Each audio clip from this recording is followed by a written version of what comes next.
बंधु माने 22 जून 2024 अर्थात आज हेउछि ज्येष्ठ पूर्णिमा एवं एही ज्येष्ठ पूर्णिमा रे लक्ष्मी नारायण व्रत करिवार बहुत महत्व रही। एही दिन भगवान विष्णुଙ୍କର पूजा करबा द्वारा आपनकु समस्त सांसारिक दुखरु मुक्ति मिलिथाय एवं सुखर प्राप्ति होइथाय। एही दिन पवित्र नदी रे स्नान करिबा, व्रत पालन करिबा एवं दान पुण्य करिवार अधिक महत्व रहिथाय। पूर्णिमा दिन लक्ष्मी नारायण व्रत करिवार अधिक गुरुत्व रही। भगवान विष्णुଙ୍କର पूजा करबा द्वारा आपणकर समस्त मनोस्कामना पूर्ण होइथाय।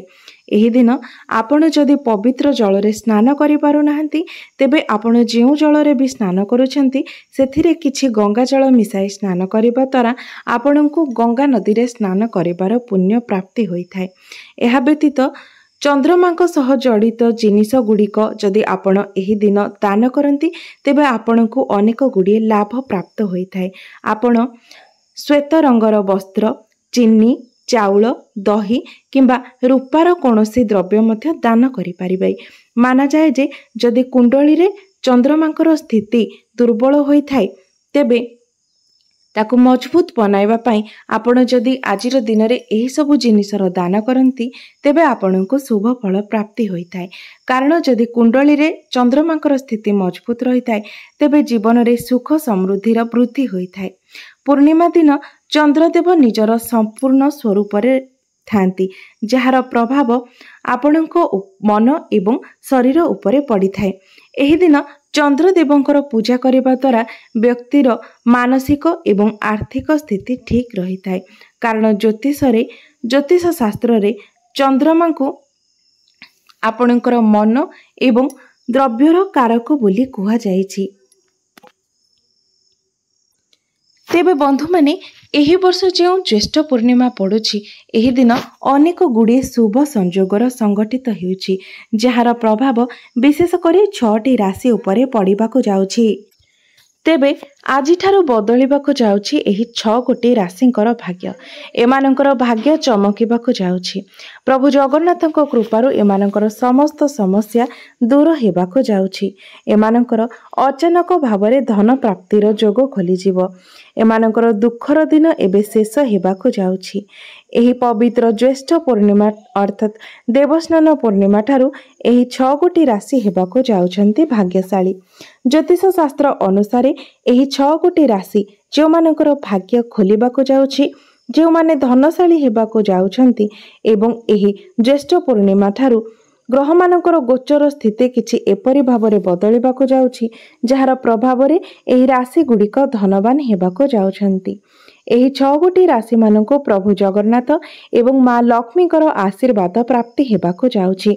प्रभु जगन्नाथଙ୍କ कृपारु आपण माननको सठिक समय धन लाभ हेबो। आपण सबु ऋण करजरु मुक्त हेबाकु जाउछंती। आपणकर सबु कष्ट शेष हेबाकु जाउछि। माँ लक्ष्मी को कृपारु आपणको जदि विवाह होई नाही तेबे अति शीघ्र विवाह जोग मध्य खोलिबाकु जाउछि। आपणकर व्यापार वाणिज्य रे मध्य उन्नतिर बाट खोली जीवो जहा द्वारा आपण आपणकर व्यापार वाणिज्य रे खूब लाभप्रद होई पारिबे। मन पसंदर चाकरी मध्य आपणको प्राप्ति हेबार जोग खोली जाउछि। आपणको मध्य रे आकर्षण क्षमतार वृद्धि हेबो। आपणको एबेठारु लोकमाने पसंद करिबाको एवं सम्मान देबाको लागिबे। आपणको द्वारा करा जायथिबा समस्त चेष्टा वर्तमान ठारू सफल हेबाको जाउछि। मात्र जे कोनोसी कार्य आरंभ करिबा पूर्वरु आपण प्रथमे निजर गुरुजन मानक ठारू आशीर्वाद नै कार्य आरंभ करंतु। माँ लक्ष्मी को कृपारु आपणको अजणा स्रोतरु धन लाभ हेबो। परिवार तरफरु आपणको शुभ खबर मध्य प्राप्ति हेबो। आपण मानकर दूर यात्रा करिवार सुजोग मध्य मिलिबो। एहा छड़ा कार्य क्षेत्र रे आपणकर नूतन बंधु सृष्टि हेबे। कोर्ट कचेरी मामला रे आपण जययुक्त हेबे एवं आपणको शुभ खबर प्राप्ति हेबो। तेबे आसंतु जानि नेबा सेही राशि गुड़िक विषय रे जेउ मानकर भाग्य आजिठारु बदलिबाकु जाउछि, जेउ विषय रे आमे माने आलोचना करूछि। तेबे बंधु माने ता पूर्वरु भिडियोटी को लाइक करी चैनल टी को सब्सक्राइब करि दियंतु एवं भक्ति श्रद्धार सहित कमेंट बॉक्स रे जय श्री विष्णु जय माँ लक्ष्मी निश्चय लिखंतु। तो प्रथम राशि हेउछि मेष राशि। बंधु माने एही ज्येष्ठ पूर्णिमाटी मेष राशिर व्यक्ति विशेष मानक पई अत्यंत शुभ हेबाको जाउछि। एही दिन ठारू आपणଙ୍କୁ माँ लक्ष्मीकर विशेष कृपा प्राप्त हेब। आपण जेउ भी कार्य रे हाथ देबे सेथिरे आपणଙ୍କୁ सफलता प्राप्त हेब। आपणଙ୍କର ଯେଉଁ କାର୍ଯ୍ୟ ଅଟକି ରହିଥିଲା ସେହି କାର୍ଯ୍ୟ ମଧ୍ୟ ସମ୍ପୂର୍ଣ୍ଣତା ଲାଭ କରିବ ଏବଂ ପରିବାରରେ ଆପଣଙ୍କର ଯେଉଁ ଅଶାନ୍ତି ଲାଗି ରହିଥିଲା ସେହି ଅଶାନ୍ତିର ମଧ୍ୟ ଶେଷ ହେବ। ପରିବାରରେ ସୁଖ ସମୃଦ୍ଧି ବନି ରହିବ, ଖୁସିର ମାହୋଲ ଲାଗି ରହିବ। ଏହି ସମୟରେ ଆପଣ ଯଦି ଜମି ବାଡ଼ି କିମ୍ବା କୌଣସି ନୂଆ ଘର କିଣିବାକୁ ଚାହୁଁଥିଲେ ତେବେ ଆପଣଙ୍କର ସେହି ଇଚ୍ଛା ମଧ୍ୟ ପୂର୍ଣ୍ଣ ହେବ। ତେବେ ଏହି ଜ୍ୟେଷ୍ଠ ପୂର୍ଣ୍ଣିମା ଠାରୁ ଆପଣଙ୍କ ଜୀବନରେ ସଫଳତାର ସ୍ରୋତ ବହିବ। ଆପଣଙ୍କୁ ପ୍ରତ୍ୟେକ ଚେଷ୍ଟାରେ ସଫଳତା ପ୍ରାପ୍ତି ହେବ। ଆପଣଙ୍କ ଗୃହକୁ ସୁଖ ସମୃଦ୍ଧି ଏବଂ ଧନର ଆଗମନ ହେବ। ଏହି ଜ୍ୟେଷ୍ଠ ପୂର୍ଣ୍ଣିମା ଠାରୁ ଆପଣଙ୍କ ଜୀବନରେ ଏକ ନୂତନ ପରିବର୍ତ୍ତନ ହେବ। ଯଦି ବେରୋଜଗାର ଅଛନ୍ତି ତେବେ ନିଶ୍ଚିତ ଭାବରେ ରୋଜଗାର ପ୍ରାପ୍ତ ହେବ ଏବଂ ନୂତନ କାର୍ଯ୍ୟରେ ଆସୁଥିବା ସମସ୍ତ ବିଘ୍ନର ନାଶ ହେବ। ସାମାଜିକ କାର୍ଯ୍ୟକଳାପରେ ଆପଣଙ୍କୁ ସଫଳତା ପ୍ରାପ୍ତ ହେବ। ଜୀବନର ପ୍ରତ୍ୟେକ ଅସୁବିଧା ଦୂର ହୋଇଯିବ। ଆପଣ ଯଦି କାହାକୁ ଧନ ଦେଇଛନ୍ତି ଏବଂ ସେହି ଧନ ଆପଣଙ୍କୁ ମିଳିପାରୁନଥିଲା ସେହି ଧନ ମଧ୍ୟ ଆପଣଙ୍କୁ ମିଳିବାର ଯୋଗ ସୃଷ୍ଟି ହେଉଛି। ତେବେ ବନ୍ଧୁମାନେ ଏହି ଜ୍ୟେଷ୍ଠ ପୂର୍ଣ୍ଣିମାଟି ଆପଣମାନଙ୍କ ପାଇଁ ଅର୍ଥାତ୍ ମେଷ ରାଶିର ବ୍ୟକ୍ତି ବିଶେଷ ମାନଙ୍କ ପାଇଁ ଅତ୍ୟନ୍ତ ଶୁଭ ହେବାକୁ ଯାଉଛି। ଦ୍ୱିତୀୟ ରାଶିଟି ହେଉଛି କର୍କଟ ରାଶି। ବନ୍ଧୁମାନେ ଆପଣମାନଙ୍କ ପାଇଁ ଏହି ଜ୍ୟେଷ୍ଠ ପୂର୍ଣ୍ଣିମାର ଦିନଟି ଅତ୍ୟନ୍ତ ଶୁଭ ଫଳ ପ୍ରଦାନ କରିବାକୁ ଯାଉଛି। ଯଦି ଆପଣଙ୍କ ପରିବାରରେ ପୈତୃକ ସମ୍ପତ୍ତିକୁ ନେଇକି କୌଣସି ଅସୁବିଧା ଲାଗି ରହିଥିଲା, କୌଣସି ସମସ୍ୟା ଲାଗି ରହିଥିଲା ତେବେ ସେହି ସମସ୍ୟାର ସମାଧାନ ହେବାକୁ ଯାଉଛି। ଆପଣଙ୍କର ଆର୍ଥିକ ସ୍ଥିତିରେ ଅନେକ ଉନ୍ନତି ହାସଲ ହେବ। ଆପଣଙ୍କର ଆଗାମୀ ସମୟ ସୁଖମୟ ହେବାକୁ ଯାଉଛି। ବ୍ୟାପାର ବାଣିଜ୍ୟରେ ଧନ ଲାଭ ହେବାର ସମ୍ଭାବନା ବନୁଛି। ଏହି ସମୟରେ ଆପଣଙ୍କର ଯାତ୍ରା ଲାଭଦାୟକ ହେବ। ଜୀବନରେ ଚାଲିଥିବା ସମସ୍ତ ପ୍ରକାର ଦୁଃଖ ଏବଂ କଷ୍ଟର ଅନ୍ତ ହେବାକୁ ଯାଉଛି। ଚାକିରି କରୁଥିବା ବ୍ୟକ୍ତିମାନଙ୍କ ପାଇଁ ଆଜି ପରଠାରୁ ସମୟ ଅତ୍ୟନ୍ତ ଶୁଭ ରହିବ ଏବଂ ଆପଣଙ୍କ ଗୃହ ପରିବାରରେ ଖୁସିର ମାହୋଲ ଲାଗି ରହିବ। ଆପଣ ଆପଣଙ୍କର ପ୍ରେମ କ୍ଷେତ୍ରରେ ମଧ୍ୟ ସଫଳତା ଲାଭ କରିବେ। ତେବେ ଏହି ଜ୍ୟେଷ୍ଠ ପୂର୍ଣ୍ଣିମାର ତିଥିଟି ଆପଣଙ୍କ ପାଇଁ ଅତ୍ୟନ୍ତ ଶୁଭମୟ ରହିବାକୁ ଯାଉଛି। ତୃତୀୟ ରାଶିଟି ହେଉଛି କନ୍ୟା ରାଶି। ଆପଣଙ୍କୁ ଏହି ଜ୍ୟେଷ୍ଠ ପୂର୍ଣ୍ଣିମାର ତିଥିଟି ବହୁତ ଅଧିକ ଶୁଭ ଫଳ ପ୍ରଦାନ କରିବାକୁ ଯାଉଛି।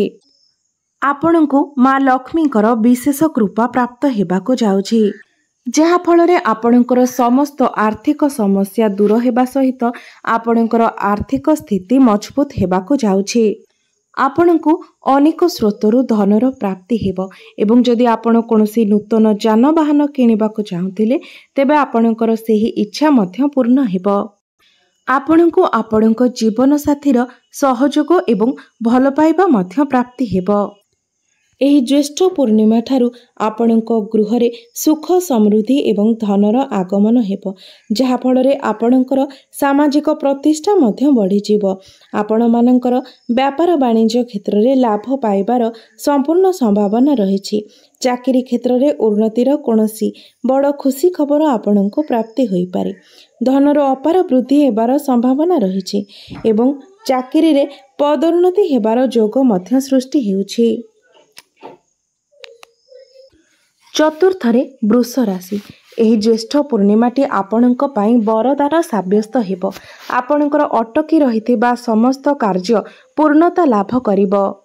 ଏହା ସହିତ ଆପଣଙ୍କର ଆର୍ଥିକ ଏବଂ ଚାକିରି ଏବଂ ପରିବାର କ୍ଷେତ୍ରରେ ମଧ୍ୟ ଆପଣଙ୍କୁ ଅନେକ ଉନ୍ନତି ଲାଭ ହେବ। ଆପଣଙ୍କର ବ୍ୟାପାର ବାଣିଜ୍ୟରେ ବୃଦ୍ଧି ହେବ ଏବଂ ଆପଣଙ୍କୁ ଲାଭ ପ୍ରାପ୍ତ ହେବ।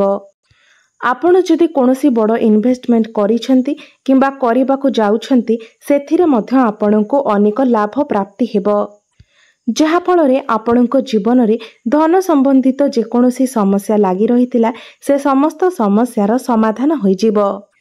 ଜୀବନରେ ଲାଗି ରହିଥିବା ସମସ୍ତ ଦୁଃଖ କଷ୍ଟ ସମସ୍ୟାର ଅନ୍ତ ହେବ ଏବଂ ଆପଣଙ୍କର ପରିବାରରେ ଖୁସିର ମାହୋଲ ଲାଗି ରହିବ। ଆପଣଙ୍କ ଜୀବନରେ ଏକ ବଡ଼ ସକାରାତ୍ମକ ପରିବର୍ତ୍ତନ ହେବ। ତେବେ ଏହି ଜ୍ୟେଷ୍ଠ ପୂର୍ଣ୍ଣିମାଟି ଆପଣଙ୍କୁ ଅନେକ ଶୁଭ ଫଳ ପ୍ରଦାନ କରିବ। ପଞ୍ଚମ ରାଶିଟି ହେଉଛି ଧନୁ ରାଶି। ଏହି ଜ୍ୟେଷ୍ଠ ପୂର୍ଣ୍ଣିମା ଠାରୁ ଆପଣଙ୍କ ଜୀବନରେ ଏକ ବହୁତ ବଡ଼ ପରିବର୍ତ୍ତନ ହେବାକୁ ଯାଉଛି। ଆପଣ କରିଥିବା ପରିଶ୍ରମର ଫଳ ଆପଣଙ୍କୁ ପ୍ରାପ୍ତି ହେବାକୁ ଯାଉଛି। ଆପଣଙ୍କୁ ଅନେକ ଖୁସି ଖବର ମଧ୍ୟ ପ୍ରାପ୍ତି ହେବାକୁ ଯାଉଛି। ଆପଣଙ୍କୁ ମା ଲକ୍ଷ୍ମୀଙ୍କର ବିଶେଷ କୃପା ପ୍ରାପ୍ତ ହେବ, ଯାହାଫଳରେ ଧନ ସମ୍ବନ୍ଧିତ ସମସ୍ତ ସମସ୍ୟା ଆପଣଙ୍କ ଜୀବନରୁ ଦୂର ହୋଇଯିବ। ବନ୍ଧୁମାନେ, ଆପଣଙ୍କୁ କୌଣସି ଶୁଭ ସମାଚାର ପ୍ରାପ୍ତି ହୋଇପାରେ। ଏହା ସହିତ ଧନୁରାଶିର ବ୍ୟକ୍ତି ବିଶେଷମାନେ ଯଦି ଭଗବାନ ବିଷ୍ଣୁଙ୍କର ଆଜି ବିଶେଷ ରୀତିନୀତିରେ ପୂଜା କରନ୍ତି, ତେବେ ଆପଣଙ୍କ ଜୀବନରୁ ସମସ୍ତ ସମସ୍ୟା ଗୁଡ଼ିକର ସମାଧାନ ହୋଇଯିବ। ବ୍ୟାପାର ବାଣିଜ୍ୟରେ ଆପଣଙ୍କୁ ଅହେତୁକ ଧନ ଲାଭ ହେବ। ଯଦି ଆପଣଙ୍କୁ ଆପଣଙ୍କର ଯୋଗ୍ୟତା ଅନୁସାରେ ଚାକିରି ମିଳିପାରୁନଥିଲା, ତେବେ ଏହି ସମୟରେ ଆପଣଙ୍କୁ ଚାକିରି ପ୍ରାପ୍ତ ହେବ। ଏବଂ ଯଦି ଆପଣ ଚାକିରି କରୁଛନ୍ତି ଏବଂ ଚାକିରି କ୍ଷେତ୍ରରେ କିଛି ସମସ୍ୟା ଲାଗି ରହିଥିଲା, ତେବେ ସେହି ସମସ୍ୟା ଗୁଡ଼ିକର ମଧ୍ୟ ସମାଧାନ ହୋଇଯିବ। ଏବେଠାରୁ ଆପଣଙ୍କ ଜୀବନରେ ଖୁସିର ବୃଦ୍ଧି ହେବାକୁ ଲାଗିବ। ଆପଣଙ୍କୁ ଅନେକ ବଡ଼ ବଡ଼ ସଫଳତା ପ୍ରାପ୍ତି ହେବ। ମା ଲକ୍ଷ୍ମୀଙ୍କ କୃପାରୁ ଆପଣଙ୍କ ଜୀବନରେ ସମସ୍ତ ପ୍ରକାର ସମସ୍ୟାର ସମାଧାନ ହୋଇଯିବ। ଷଷ୍ଠ ରାଶିଟି ହେଉଛି ମୀନ ରାଶି। ଏହି ରାଶିର ବ୍ୟକ୍ତି ବିଶେଷମାନଙ୍କ ଉପରେ ଏହି ଜ୍ୟେଷ୍ଠ ପୂର୍ଣ୍ଣିମା ଠାରୁ ମା ଲକ୍ଷ୍ମୀ ଏବଂ ଭଗବାନ ବିଷ୍ଣୁଙ୍କ କୃପା ଦୃଷ୍ଟି ବନିବାକୁ ଯାଉଛି। ଆପଣଙ୍କୁ ଆପଣଙ୍କ ଜୀବନରେ ସଫଳତା ପ୍ରାପ୍ତ ହେବାର ଯୋଗ ଖୋଲିବାକୁ ଯାଉଛି। ଆପଣଙ୍କର ଆର୍ଥିକ ସଙ୍କଟ ଏବଂ ସମସ୍ତ ଋଣ କରଜରୁ ଆପଣଙ୍କୁ ମୁକ୍ତି ମିଳିବ। ଆପଣଙ୍କ ଜୀବନରେ ଏହି ଜ୍ୟେଷ୍ଠ ପୂର୍ଣ୍ଣିମା ଠାରୁ ପ୍ରତ୍ୟେକ କାର୍ଯ୍ୟରେ ସଫଳତା ମିଳିବ। ଆପଣମାନେ ଦିନ ରାତି ପରିଶ୍ରମ କରି ଉନ୍ନତି କରିବେ ଏବଂ ଏହା ସହିତ ଏକ ନୂତନ ପରିଚୟ ମଧ୍ୟ ସୃଷ୍ଟି କରିବେ। ଆପଣମାନେ ମହତ୍ତ୍ୱପୂର୍ଣ୍ଣ କାର୍ଯ୍ୟରେ ନିର୍ଣ୍ଣୟ ନେବାରେ ସଫଳତା ପ୍ରାପ୍ତ କରିବେ। ଆଗାମୀ ସମୟରେ ଆପଣମାନଙ୍କର ଭାଗ୍ୟ ଘୋଡ଼ାଠାରୁ ଅଧିକ ଜୋରରେ ଦୌଡ଼ିବାକୁ ଲାଗିବ ଏବଂ ଏହି ଜ୍ୟେଷ୍ଠ ପୂର୍ଣ୍ଣିମା ଠାରୁ ଆପଣଙ୍କ ଜୀବନରେ ଖୁସିର ବର୍ଷା ହେବ। ଆପଣଙ୍କ ପାଇଁ ଧନ ରୋଜଗାରର ନୂତନ ରାସ୍ତା ସବୁ ଖୋଲିବାକୁ ଲାଗିବ। ଅଚାନକ ଭାବରେ ଆପଣଙ୍କୁ ଆର୍ଥିକ ଲାଭ ମିଳିବାର ସମ୍ଭାବନା ସୃଷ୍ଟି ହେଉଛି। ତ ଏହି ଜ୍ୟେଷ୍ଠ ପୂର୍ଣ୍ଣିମାଟି ଆପଣଙ୍କ ପାଇଁ ଅତ୍ୟନ୍ତ ଶୁଭମୟ ସାବ୍ୟସ୍ତ ହେବାକୁ ଯାଉଛି। ତେବେ ବନ୍ଧୁମାନେ, ଏମାନେ ଥିଲେ ସେହି 6 ଗୋଟି ଭାଗ୍ୟଶାଳୀ ରାଶି ଯେଉଁମାନଙ୍କର ଭାଗ୍ୟ ଏହି ଜ୍ୟେଷ୍ଠ ପୂର୍ଣ୍ଣିମା ଠାରୁ ବଦଳିବାକୁ ଯାଉଛି। ତେବେ ବନ୍ଧୁମାନେ, ମୋର ଏହି ଭିଡ଼ିଓଟି ଯଦି ଆପଣମାନଙ୍କୁ ଭଲ ଲାଗିଥାଏ, ତେବେ ଭିଡ଼ିଓଟିକୁ ଲାଇକ୍ କରି ଚ୍ୟାନେଲଟିକୁ ସବସ୍କ୍ରାଇବ୍ କରିଦେବେ ଏବଂ କମେଣ୍ଟ ବକ୍ସରେ